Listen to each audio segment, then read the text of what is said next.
Forged on the gridiron in September. Perfected in the magic of March. For the fans who love the crunch of the pads.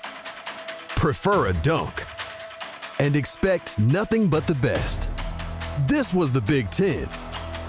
Now this is Bigger Ten. Here's Steve Dace. Greetings. Welcome to this week's episode of Bigger Ten. I'm Steve Dace with my co-host, who will never be my partner, the one and only Aaron McIntyre. Good to see you, my friend. We are just literally 10 days as the time we're taping this, 10 days away from kickoff to the 2024 college football season. I know we normally say our long national nightmare is almost over, but I don't know. Maybe it's because I'm, still buzzing about being at the Rose Bowl and then a week later watching my favorite team win the Natty. But this offseason, man, has flown by. I don't know that I've ever said that before. Yeah, but it feels like it has. Yeah, I think it's partly the calendar this year. We're getting going a little bit earlier than we usually are. True. That's part of it, but that only accounts for a week, basically. Mm-hmm. So part of it is the calendar. Part of it is just this has been a kind of a. I don't know. I can't quite attribute it. I was talking to you off the air. Maybe it was because we had another kid this year, but yeah, it does not feel like this summer has dragged on at all. It just feels like we blinked and we went from Memorial Day to, hey, kickoff is next weekend. This is the last Saturday without college football until like February now. So yeah, I'm excited, and so are the guys at the Big Ten Network. Yeah, I mean, most years, in fact, every other year before this one, I'm looking at my watch, looking at the calendar, I'm like, let's get it going. The euphoria of media days worn off. There's only so much speculation to do. I think it's the college football game is out. Yeah, I was just going to say that's that. Made it go. We had a grandkid too. You guys had another kid. We had a grandkid. So that obviously truncates the schedule, because all of a sudden I'm looking around my yard like, I forgot to do that this summer. I forgot to do that this summer. Yeah. All right. But let's get to it. If it's summer and it's August, the BTN Camp Tour must be making its annual perennial rounds around the now even bigger 10. And I see some shows around the country, by the way, referring to this as the Bigger 10 now. Yeah, we're going to have to start sending some cease and desist letters, I think. Indeed we won't, but we should, because we don't own anything. Yeah. We just started making it up. But we're going to split this up into 2 episodes with 18 teams. In the past, we've just done them all, but we have 18 teams now. All right. And so even today, it's August 14th. They're barely halfway through their tour, right? So in 2 weeks, we're going to do the back 9, if you will, here on Big Ten National Club, Country Club, okay? We're going to focus on the front 9 here this week, the first 9 BTN camp reports. Now, assuming there's at least one person who's a Husky, who's a Duck, who's a Trojan, who's a Bruin. Assuming there's at least one of you tuned in here to Bigger 10 this week, and you're thinking this is just as weird as we are thinking it is, okay? Some things you need to know about BTN camp tours. Now, I'm not sure how y'all rolled on the Pac-12 network, because like most Americans, I couldn't watch it. Aaron, I don't know if you got it at your house. Nope. Could never see it, okay? So I don't know what edicts came down from on high over there from Larry Scott. But here in Jim Delaney land, these were glorified sports information director reports. Everyone's good. Basically, this is Big Ten Lake Woebegone. I was just going to say that. Everybody's a little above average. Yep. Everybody other than Ohio State's going to go 8-4. That's pretty much the first 10 years. Yep. And that actually wasn't too far from the truth, though, for being honest. That's kind of what happened the first 10 years of the Big Ten Network, for the most part. What's happened the last few years since Jim Delaney's retired, we're on our second commissioner now since Delaney retired, is they've been a little bit more honest. Now, still, Howard, man, if you love cliches a minute, if you like a howitzer of cliches, okay, and surface level analysis, Howard has you covered, man. I mean, trying to glean anything out of him is tough, okay? Revson will at least give you good data while coming up with a positive spin to everything. Jerry DiNardo is reaching that 0 F's given age. Correct. Where he's just dropping dimes now, okay? He's just telling you what he really thinks, like all the time, good or bad. And so you kind of have to learn, and as you guys are new to our league, and as this progresses over the years, you're going to learn like certain code. You're going to have to watch body language as they talk. You're going to watch Are them they uncomfortable when they're saying something? Because you can see they're self-editing as they're taping. Can I really say this? I don't want to blast these guys, right? Okay. And you're going to have to just learn to read between the lines. And that's how we can take an entire hour-long show and distill it down into one 250 character or less tweet for actual information, because the majority of it is all fluff and, everybody's great, right? Okay? Correct. Anything you want to add to that disclaimer? Are you okay with that? No, I was thinking about this last week. Is the benefit, the upside, if you know how to do that, is that there actually is some information to be gleaned from these shows. Mm-hmm. And I'm not aware of the SEC network. Maybe they do stuff like this. I'm not really aware of any other conference. Again, I'm not aware. We're in Big Ten land here that does like an hour of programming now, 3 weeks in a row, 6 days a week of programming going and highlighting each individual school on one sport. There is information to be gleaned. It just has to be gleaned, like extracted. Yes. But there is information here. Correct. So let's get it started. We're going to do these in order of the camps that aired. And they started day one with Minnesota. One more thing. Sure. Ashley Adamson, Yogi Roth. Pretty good. Good additions. Just professionals, just pros. They're pretty good additions. Ashley is next level good. Mm-hmm. Like national talent level good. Yes. Yeah, for sure. All right, let's get it going. All right, Minnesota. This is where they started their camp tour. Dave Revson noted the Gophers only had one 200-plus yard passing game last season. Fewest in the entire Big Ten.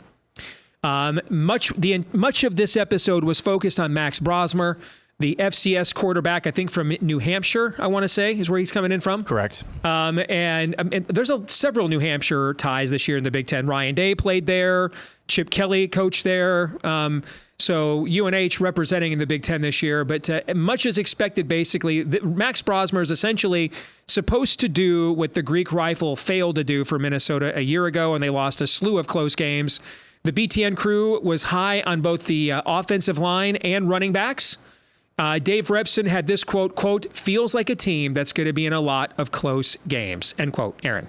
Yeah, that's kind of a common phrase from some of these middle tier Big Ten teams that I've heard a lot over the campus or bus tour so far, and I think being that this was their very first stop and this was maybe the second game of practice, you'll see some of the personalities got a little bit more definitive with their analysis as they went on, but I'm pretty sure they just weren't quite sure what to say. The only thing that stood out to me about Minnesota is that quarterback looked like he knew what he was doing, which was high praise given the time that they taped this and being that this is his first fall camp with the Gophers. So that's kind of the only thing that stood out to me, is that it was pretty unanimous that this quarterback came in and he at least wasn't, vomiting all over himself. Correct. And that's another key point that you just raised, too, is we do get more details and analysis the further into the tour we get. The first couple, they've got nothing to compare it to, by and large, right? So That's another factor, in fairness to them. All right, they next went out west to Washington. The broadcast noted the Huskies have 44 new scholarship players. That means almost... Well, if you're just counting scholarship players, more than half the roster has been overturned from a year ago. I mean, I'm trying to think of a time we've seen that from a Big Ten team that didn't have like a NCAA probation, massive scandal like Penn State after Jerry Sandusky. Yep. That's something. The new defensive coordinator there, Steve Belichick, gave the absolute worst coaching interview I've ever seen in my life. I've ever done as a former sports reporter myself, as a sports nut. The amount of hours I've watched, I'm ashamed to admit I couldn't even count them. I've never seen a coach interview worse than what he gave. But let's be fair. The BTN crew, Aaron, did note how much the players love this guy. Okay. Yogi Roth thinks both quarterbacks are going to play, which is something when you consider how many snaps Will Rogers, the incoming transfer from Mississippi State, I think he's like one of the all-time leading passing yardage leaders in SEC history. Jerry DiNardo says, quote, I worry about them going against a physical team. They're developmentally behind there, end quote. So again, this looks like the team we expected with the coaching change, the amount of talent they lost on top of that. It's kind of a year zero for Jed Fish. Now, year zero for Jed Fish at Washington is not going to be like a year zero for John Smith at Michigan State, given the program he's inheriting. But this is a team that's probably going to go from being 14-0 playing for the Natty to, if we can get to a bowl game and get those 15 extra practices this year, that was a good year. Yeah, so the Steve Belichick thing, I told you this as well after I watched that. This was one where I kind of had it on in the background. I wasn't paying close attention. I thought during that interview that was one of the player interviews because it was just like, we're really excited. Yeah, sure. It was, yeah, sure. That was like the beginning of every single answer. That was, yeah, sure. That was a pretty bad interview. I can't believe how bad it was. Yeah. So I think when I came to Washington, I got the impression, especially given the quote that you just put up there from Jerry DiNardo, saying that developmentally they're behind physically and on the lines of scrimmage.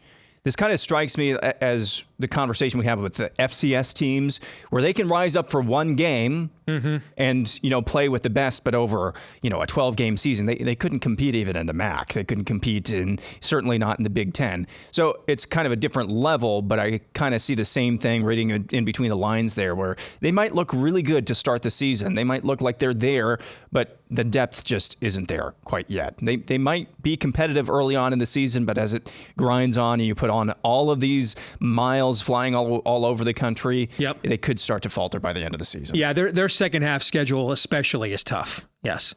All right. Next, they did a stop staying on the West Coast to Oregon. And here's an incredible stat. If Dylan Gabriel stays healthy, he could set the NCAA record for most quarterback starts in the history of this sport.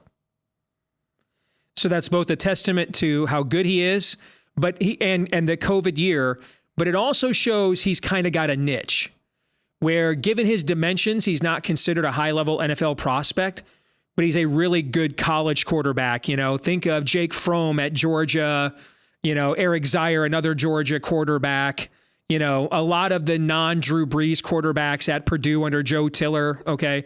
The non-Chuck Long quarterbacks at Iowa under Hayden Fry.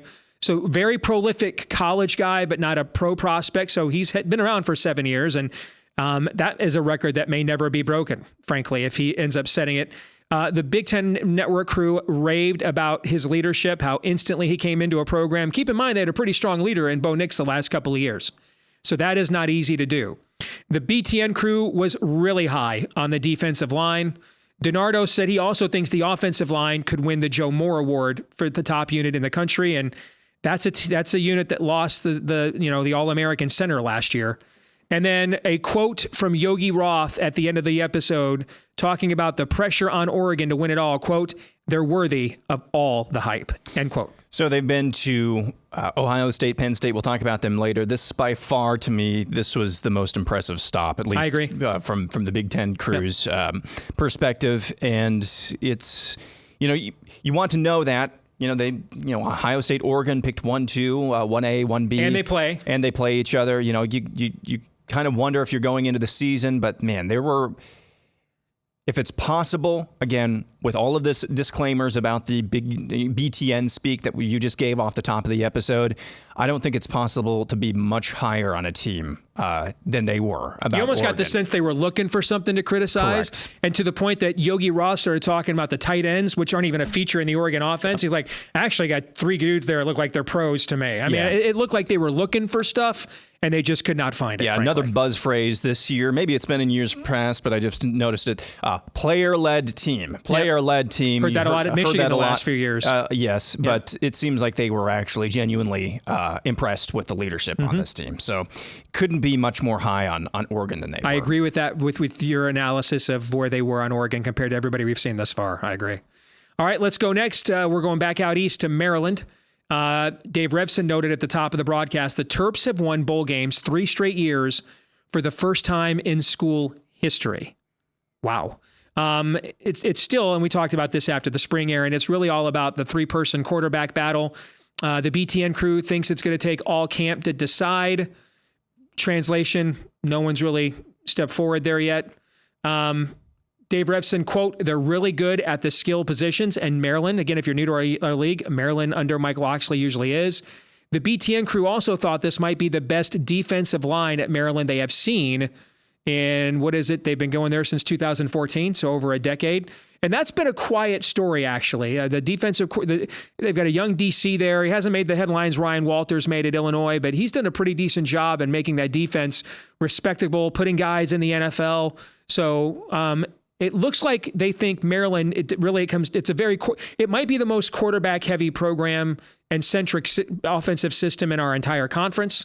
Okay. So it sounds like they kind of think if they land a quarterback, doesn't have to be Little Tua good, but he's got to be a playmaker, they'll be in another bowl game. If not, they're probably 5-7, begging to go 6-6. Yeah, and something that Revson pointed out as well. It surprised me, and it almost seems like Revson was almost embarrassed that he hadn't highlighted this before, was the improvement on the defensive side of the ball, because that's been a bugaboo with Maryland as well. And I can't remember the exact stats, but they weren't at an Ohio State or an Iowa level, or Oregon for that matter, but they have made a lot of improvement over on that side of the ball too. So, and that's something that they highlighted as well, whether they can carry that into to this year. And there was a big difference from in season last year as well. So that was something that kind of stood out to me about Maryland too.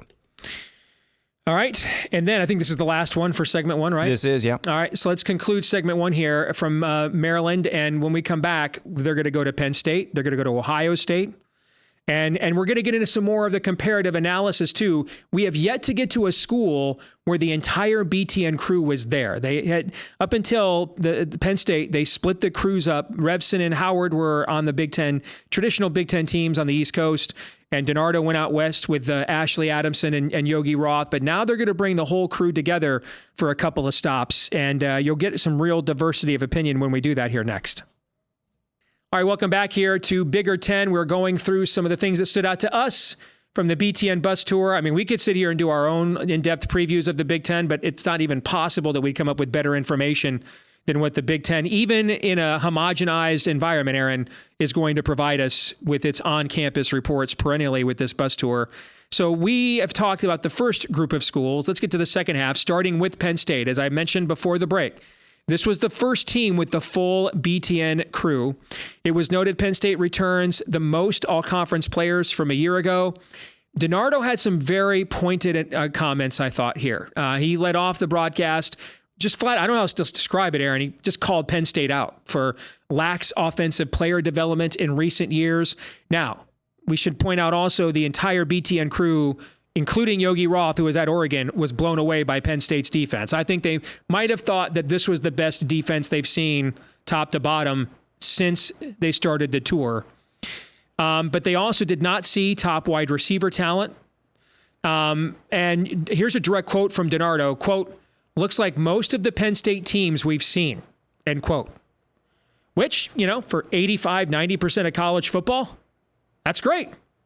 But for one of the top 10 blue bloods in the history of the sport that's yet to make the college football playoff, a team that's going to have a bunch of pros on defense and struggle to create big plays on offense and probably go 9-3, 10-2 and lose to the most meaningful opponents on its schedule and be on the outside looking in again.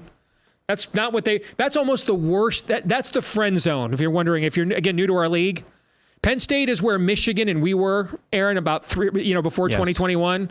We got to get out of the friend zone of college football because it's hard to get out of the friend zone. Yeah. Penn State's in there right now, and that was DiNardo saying, let's just be friends. That's how I took that. Yeah, this was the toughest team to get any kind of direct read on, just because it was. I mean, that quote from DiNardo kind of sums it up. What are we doing here a little bit? Like, why did we bother to come back? It's just basically the same thing that it was last year and the year before that and the year before that, which, as you said, that's not all bad. That's not all a bad thing. But when you see obvious issues, like their offense was great. This was pointed out. They had a graphic on the screen. Offense was actually really good outside of the games that mattered the most. That's kind of a problem, especially if you're at Penn State's level. And they really didn't point out too much on that side of the ball offensively to point to hope. Basically saying Drew Aller's he's got to take more risks. That's what everybody's been saying all offseason, basically. So this was the toughest one to glean any actual information out of. Maybe James Franklin likes it that way, but this is probably about a week into fall camp for these guys. So they probably were showing about who they are. And really difficult to glean any information at all. Yeah, and keep in mind, a lot of this is also based on your expectations and hopes, okay? I mean, these guys didn't think Penn State's going 7-5. That's not what they thought. No. Okay? But this is really about, are they going to get out of the friend zone? Are they going to be a top 15 program every year, or are they going to be a top 10 program and in the playoff? And I came away from them thinking that if they do get to the playoff, it's going to be more a product of an easier schedule, not having to play both Ohio State and Michigan. They don't play Michigan. They get Ohio State at home. They don't play Oregon. That it's going to be more of a product of their schedule than that they're going to take some big step from last year. At least that's the perception that I got. Yeah, and even some of the B-roll that they shot from practices at these various stops. I mean, the B-roll that they had from Oregon, I don't know if you watched or mostly listened to this. It was intense. They were going hard. The B-roll that they've shot around kind of the other practices, some of them looked like they were actually going in tune and focus, going pretty hard. But Penn State has just kind of looked like another practice. So again, it depends on the day that they're there too. I don't know what they're doing each day. But nothing really stood out. And that's what stood out to me. Nothing really stood out about Penn State. That's a great way of putting it. That's basically what DiNardo said. Looks like every other Penn State team we've seen. Yeah. All right, let's go next to Rutgers. Much of this episode, this is the most schedule talk that I thought took place in an episode so far. They opened the episode talking about the Rutgers schedule. They closed the episode talking about the Rutgers schedule. It's almost like an edict came down from the league office. Hey, remind Rutgers, first year in this new league, after making them play Penn State, Michigan, and Ohio State every year for 10 years, we gave them the absolute softest possible schedule, man. They owe us. It's almost like that edict came down to highlight it. That was literal, if you watch this, most of the episode was talking about the schedule. Yogi did say the offense looked good despite wet weather, and he said he was not anticipating this based on what he knew of Rutgers, both perceptionally, reputationally, and statistically. And keep in mind, the Greek rifle who failed at Minnesota last year is the quarterback now at Rutgers. And Schiano said that, quote, he's the most accurate passer we've had. Gavin Wimsatt just called from Kentucky and said, hey, now. Hey, now. I'm not so sure most Rutgers fans are like, hey, now. Okay? But I have to say overall, and I actually think, and I put this in my college football preview, I think Rutgers is going to win more than 7 games in a season for the first time since their first year in this league. Okay? So I'm optimistic, again, a lot of it based on the fact I think they have a competent coach and roster, and the schedule's favorable. All right. Mm-hmm. But I thought this was I thought this was the absolute most positive Rutgers camp report we've had since they came into our league. Yeah, and these guys tend to grade on a curve as well, especially when it gets to the mid-tier and lower-tier teams. But that was about as good as you could hope for. There was nothing egregious that you think, hey, they really, really, really pulled their punch there. Like you can tell when they're, as you said, the body language, they really pulled a punch here. They really pulled a punch there. It's still Rutgers. They made that obvious as they could.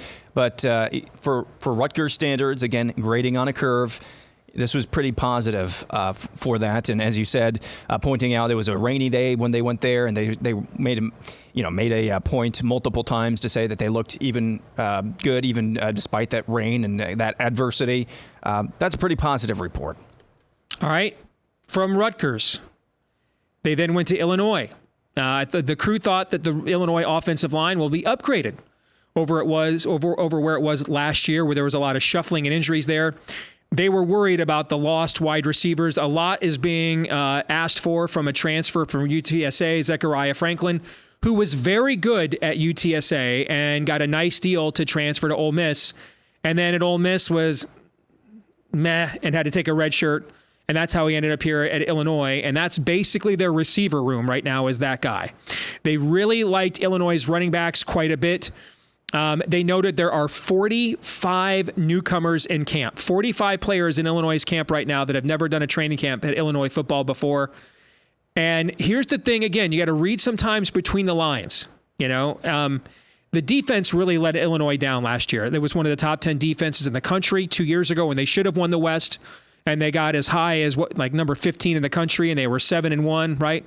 several guys they put in the NFL, and then they lost Ryan Walters. They lost those guys. They took a massive dip last year. Maybe I missed it, Aaron, but I watched that whole episode, and not one specific was mentioned about how the defense will be better, and that stood out to me. Yeah, this entire episode seemed like a let's get in and get out type of thing. Like they were not. I don't think they were super impressed really across the board. You mean like what they did with Tom Allen's Indiana the last 2 years? They were trying to, hey, we like the running back room. Well, you're in the Big Ten. Of course you're going to like the running back room if you're in really any Big Ten school. So they were really straining at finding positives, and this was just kind of let's scoot in here, scoot out. And it's Howard's alma mater. Correct. You don't want to bury him too bad. And Brett Bielema is good at the media. Yes. But now that you mention it, it did seem like this was kind of like a, let's check that box and move on. Yes. All right. Especially because who the next school was going to be, the Ohio State University. The full BTN crew returned yet again. And if I took a shot every time the term unfinished business was mentioned in this episode by anybody, I'd have been drunker than a skunk halfway through. All right. Here's again though, when we say this, like I said this with Penn State. It's not that they think Ohio State's going to go 9-3 or 8-4. All right. So you're looking for a team that everyone acknowledges it's natty or bust, right? Mm-hmm. DiNardo, and this is a quote, the offensive line is still a ways away, end quote. That's a quote. I didn't have room to put that in the tweet, and I thought, besides, it'll seem like I'm piling on as a Michigan fan, so I didn't include it. So I'll mention it here. His body language when he said that, man, now, it was pained. Now, maybe he thought, I wish maybe I went too far. That could be it, okay? But his body language when talking about the Ohio State offense, and keep in mind, this is Jerry DiNardo's speciality. Jerry DiNardo is one of the great offensive linemen in all of Notre Dame football history, okay? And even Yogi Roth pointed out at every stop they made, what's the first unit that Jerry DiNardo went to watch every single time? It's the lines. The offensive line. And you could tell that he was hoping for more than what he saw. All right. Now, that matters because everything else they saw was pretty freaking awesome. Yep. Okay. Everything else they saw was pretty incredible. Yogi Roth is like, we don't have defenses like this in my league. I've never seen anything like this. All right. The look on his face was like, I didn't know this was an NFL training camp. Okay. I think Yogi Roth, what was his quote? There's a difference maker quote at every layer. Yeah, there it is. There's a game wrecker at every layer was Yogi's quote. At the very end of the episode, Yogi was asked to compare the two, Oregon and Ohio and the Buckeyes. He said they're both, quote, Titans and both, quote, very similar, end quote. So, hey, we're talking about a team that if they can't find a next level quarterback this year, is still going to go 10-2. Yep. Okay. That's the floor here is very, very high, but we are talking about a team that has said all offseason it's natty or bust. And typically the path to a natty is to not have questions about your offense. Is to not have Jerry DiNardo say on the BTN network tour, the offensive line is still a ways away. Thank God you're not playing Oregon till the middle of October, because that unit's going to need some time. Your thoughts? And this is over a weekend of training camp for these teams now. So that did catch my eye as well. And you don't know what baseline expectation Jerry specifically is going in there with, but I would imagine it's something along the lines of national champ. And so that's probably what he's got in the back of his mind. But it seems like this time of the year, every single year, the past few years, is that we're playing whack-a-mole with something on Ohio State's team. And it's not just little things, they're kind of big issues. A few years ago, it was the defensive line and the greater defense. Well, they've fixed that and fixed it pretty well now at Ohio State. Last year it was, I think, quarterback and maybe a little bit of offensive line. This year it seems like, if you take Jerry DiNardo's word for it, it's the offensive line kind of playing whack-a-mole. We're not talking about schemes, or we're not talking about fits. We're not talking about situations. These are pretty big pillars of any team, and that would be concerning. But otherwise, as you said, in my mind, it was 1A, 1B, where Oregon is definitely probably the highest team. They're highest on Oregon.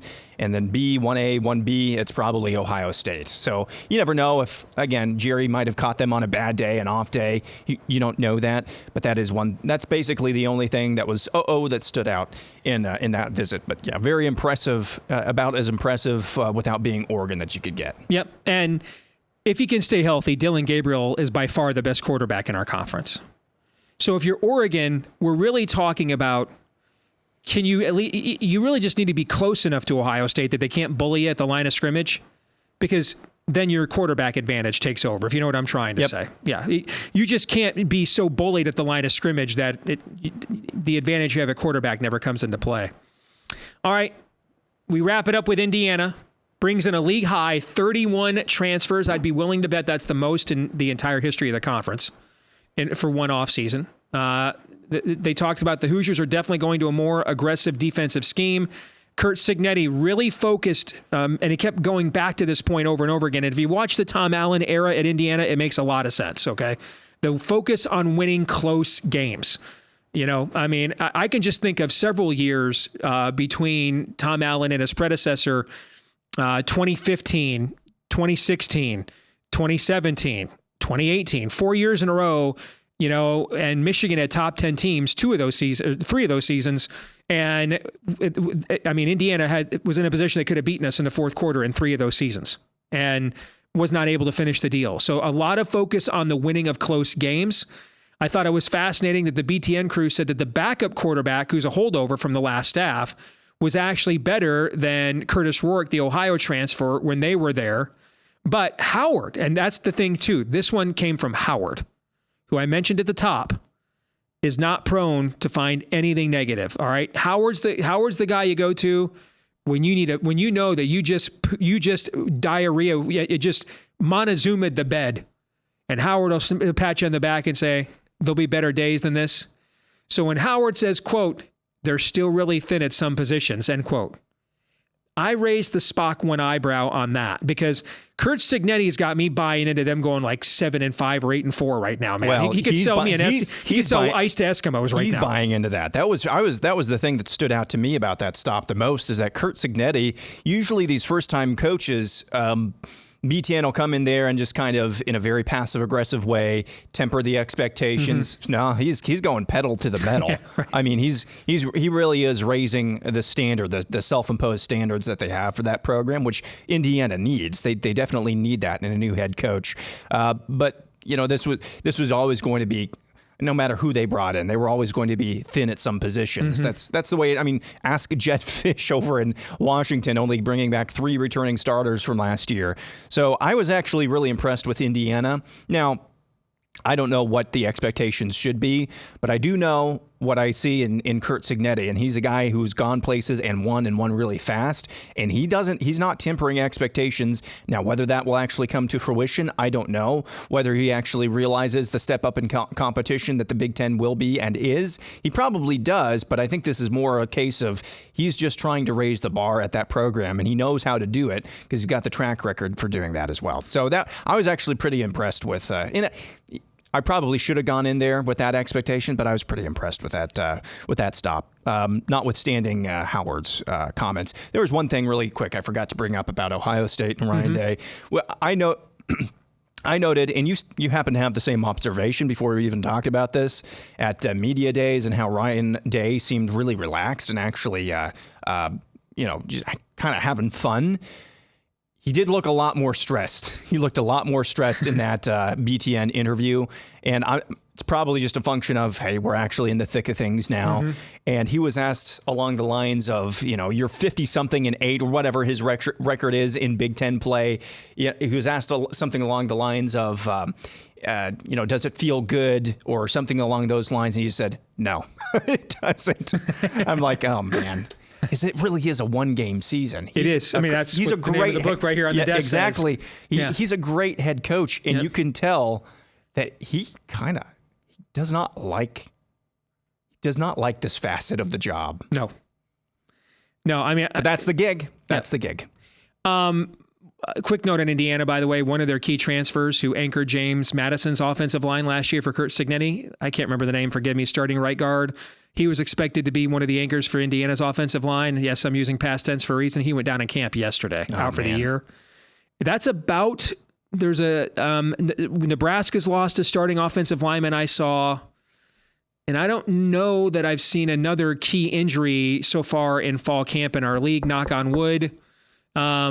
So can you think of any other names that I'm missing? I mean, Texas right now is looking for running backs. Yeah. They're dropping like flies down there. But in our league, those are the two biggest losses I've seen so far. Yeah, I haven't seen anything else. All right, we'll come back and we'll wrap things up here in a moment. All right, the AP poll is out. All right, these 4 teams were not ranked. All right, and so I picked these 4 and asked you which Big Ten team not ranked in the preseason AP poll is most likely to finish there. 42% of you said the Badgers. 29% of you said Rutgers represent. I think that would be my vote, actually, based on their schedule. And they get Wisconsin at home, too, by the way. 16% said Maryland. 14% said last year's national runner-up, the Washington Huskies. You take any issue with those results at all? Yeah, I would have voted for Rutgers, too. There's a longer track record with Greg Schiano than there is with Luke Fickell. So I'm just – and the schedule, as you said, that's half of the equation at least. So I would have voted for Rutgers, too. Although I don't fault you if you did vote for Wisconsin. I mean, Wisconsin has Alabama, Penn State, Oregon, USC. Didn't they just name Iowa? Was it Van Dyke? They just named Tyler Van Dyke, their quarterback, from Miami. Yeah. That's a tough schedule, man. It is. That's a tough schedule. Alabama, I think did you mention that? I did, right off the bat, yeah. Alabama, Oregon, Penn State, USC in the same season, and then you still have your rivals in Iowa and Minnesota. Yeah. That's a tough schedule. That's rough. All right, let's get to our feedback of the week. And this is from Chris Hassel over at CBS Sports, who's a big Iowa fan. He was charting Cade McNamara's throws in Iowa's public scrimmage. Ruben, the Iowan, says they're 3 months into a whole new offense and people are already tripping. Take it easy. Now, you and I were talking about this before the show, and I know we'll get into this in 2 weeks because Iowa's camp report will be a part of the final edition of this 2 weeks from today. But I remember in the original iteration of this show, Iowa's first time doing a fan day where they did a scrimmage and they let the fans come was in 2009. And your predecessor, John Miller, and I watched this live online together. And we crapped bricks watching this. I mean, Adrian Claiborne's entire pro tape could have just come from that scrimmage. I mean, the offense went nowhere. They could block no one. And we were like, Iowa's going 4-8.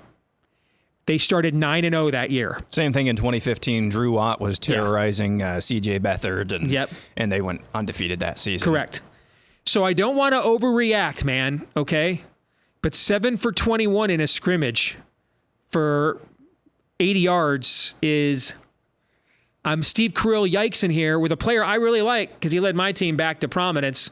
You worried about this at all? Yes. Oh. Yeah. Tom Kakert, who is he with? Just so I get this right. Is he with Rivals or On 3? On 3. Yeah. See, he's been on the Hawkeye beat my entire adult life. Yeah. And he said he acknowledged 2009. He acknowledged 2015. He said this was, I think if I remember correct, want to get the quote as correct as I can, this is about as bad as it was, as it's gotten. Man. So I'm concerned Cade McNamara hasn't played a meaningful, healthy snap of football in about 3 years now. Okay. And that's through no fault of his own. Brendan Sullivan, both of these guys are upgrades over Deacon Hill, God rest his soul. God bless his soul, not rest his soul. He did nearly get killed last year. So, he did nearly get killed last year. You know how many guys that were first-round picks in the NFL can never say they won 10 games? John Elway never went to a bowl game. Deacon Hill won 10 games. Yes. Go ahead. I'm sorry. Both of these guys are upgrades. Brendan Sullivan couldn't hack it at Northwestern. He seems to be doing better than Cade McNamara. So I'm not totally... Kirk Ferentz, even afterwards, if I understood correctly some of the reporting... He was not quite as set in stone about Cade. He was asked if this was indicative, the practice they saw today was indicative of how practice was going, and he said yes. So there's that. On the other hand, though, between the time when we talked off the air and as we're taping this now, Rob Howe, I think at Hawkeye Nation, great friend of ours, just loves us.